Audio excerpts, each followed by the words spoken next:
Welcome back to The Price of Business. I am your host, Kevin Price, talking to you about you and your business. You know, we work really hard to bring great leaders in various industries to be contributors on The Price of Business.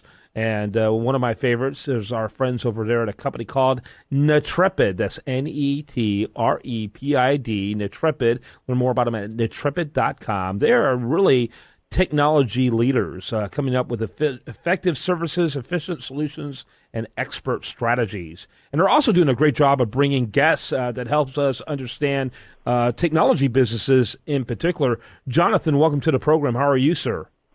Hey, Kevin. How are you? Thanks for having us on again. Awesome. I'm doing well, thanks. Tell us about anything I may have missed with Netrepid, and then introduce your guest today, which looks like a great one, by the way.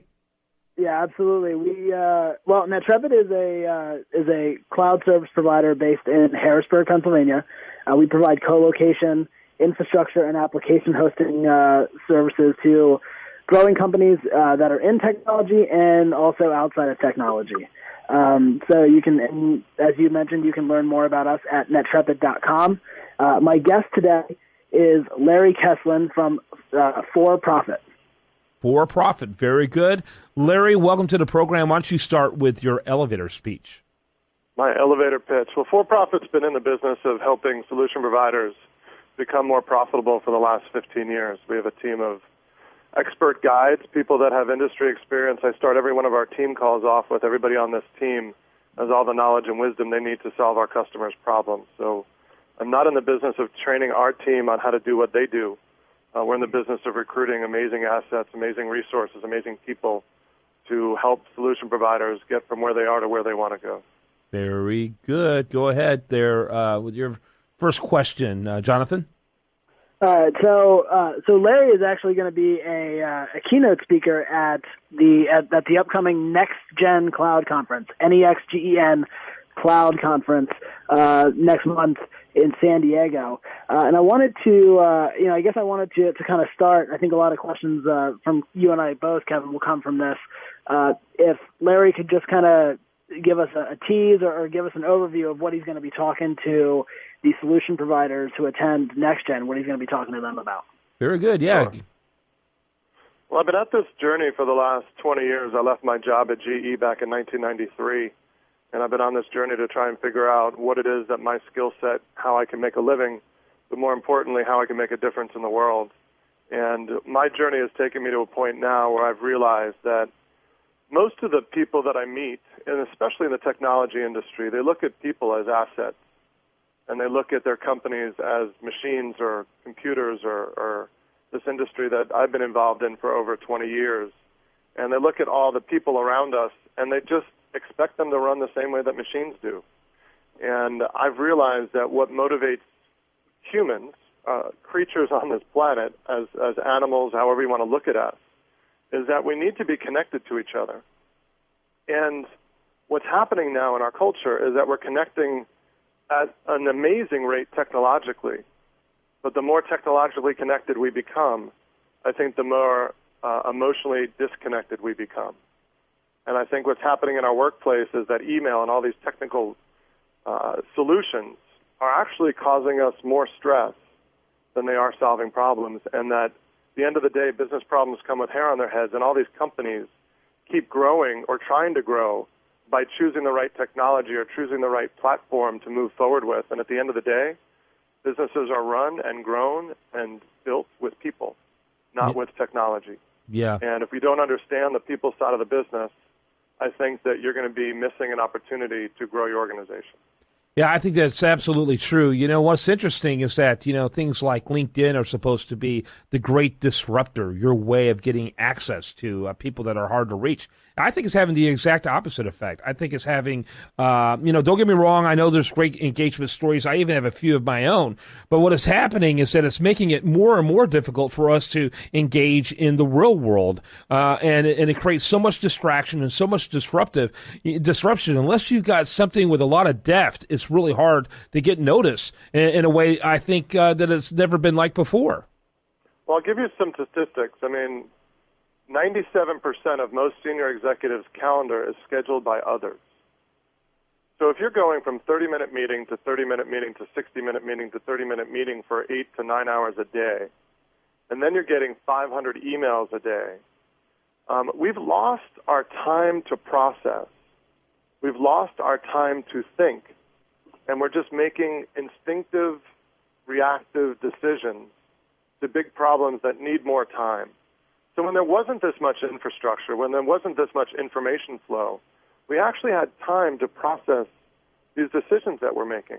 Yeah. I even have people in our own business, the people that work within for-profit, that want us to make really quick decisions. And at the end of the day, it's not about making quick decisions. Some decisions take longer to make. And they're worth it. Even if you make them and you want to redirect, sometimes it's worth taking some time to breathe and taking some time to process what's most important. Right. We've gotten into this instantaneous, make a decision, move forward, fix it later, versus taking the time to make the right decision. Yep. Your next question, Jonathan. Well, as I was kind of we were prepping and reviewing with Larry before we came on the air here this morning, one of the things that he mentioned that really stuck with me was the fact that Maslow missed something. So I wanted him to expand a little bit on that and kind of, maybe let us know what he thinks needs updated with Maslow's hierarchy of needs. Well, I've been looking at this for a while. I went to Africa about 2.5 years ago with my wife and kids, and we spent a month there.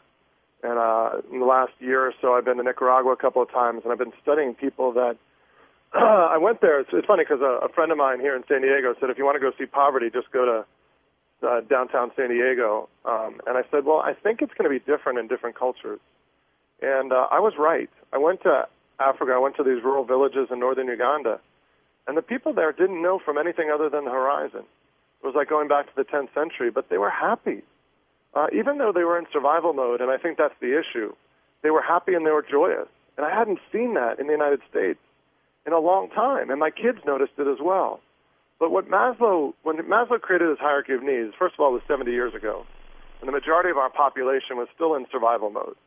So the base of his pyramid is food, water, shelter, and safety. That's survival mode. And survival just happens to be our greatest human instinct and our greatest human purpose. And since it's an instinct, we don't have to think about it as a purpose, but it is the foundation of Maslow's hierarchy of needs. And then it goes up, and the next stage is social needs, then it's psychological needs, and then it's purpose and meaning, or what he calls self-actualization. And if you fast forward 70 years, and Maslow now doesn't really apply, because it does, but I think it's changed, is that aspirational needs are being part of something greater than yourself. The top part of the pyramid is what he called aspirational, or finding your purpose or your meaning. And in a culture like ours, where survival is a given for most people like me and others, then our basic purpose, the foundation of that pyramid, is gone.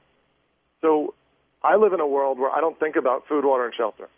I wake up every morning in a nice warm house with a refrigerator filled with food, and I've seen people that don't.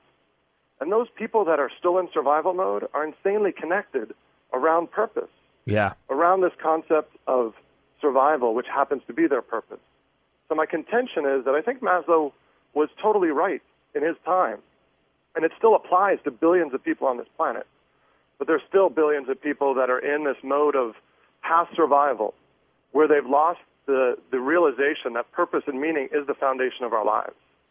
So I have an image that we've created that the foundation is purpose and meaning, and then the other needs of food, water, shelter, safety, love, air, and health are all equally valuable in a new hierarchy that's not a hierarchy. It's flat. In a culture where survival is a given, which is the contention that I'll bring up, I believe that there is no more aspirational need for purpose or self-actualization. You need to find your purpose. And the reason that you need to find your purpose is the bigger issue. Finding purpose is just step one. For me, when I found my purpose, I started sharing it with others, and they started connecting me with other people that had a similar purpose to me. And to me, that's where I found the most immense joy in my life. When I started spending time with others. Larry, we got like 30 seconds left. I apologize. Cool. So I'm sorry. No problem, but that's it. I mean, and it's fantastic. And you understand that we're here to connect with each other deeply as humans. Yeah, what's interesting about it reminded me of Viktor Frankl's book, Man's Search for Meaning. when you were talking. And here's a guy who was a guinea pig in the Holocaust, and he said I was the only happy person in that prison camp, or certainly the happiest person. And I think that's, I hear a lot of that, and I think that you address really the essential human need, which is to be needed. Jonathan, last thoughts before I let you go, and let me just mention the website for our guests is for-profit.com, and Jonathan can be found at Netrepid, NETREPID.com. Final thoughts, give us in about 20 seconds here, Jonathan. Well, if you want a little bit more of that, there's a great TED Talk that Larry did back in January that you can find online. So that would be I wish the segment could have gone on a little bit longer, but if you want the full 20 minutes of it, find his TED Talk online. Well, I think what we're going to do is we're going to arrange to get him back on for an extended segment, because I think you're absolutely right. The value is great. Thanks to both of you, gentlemen. Pleasure. Have a great day. You too. Thank you. When we come back, much more for you. Do want to remind you, best content here shows up over there at usdatareview.com, and you're listening to The Price of Business.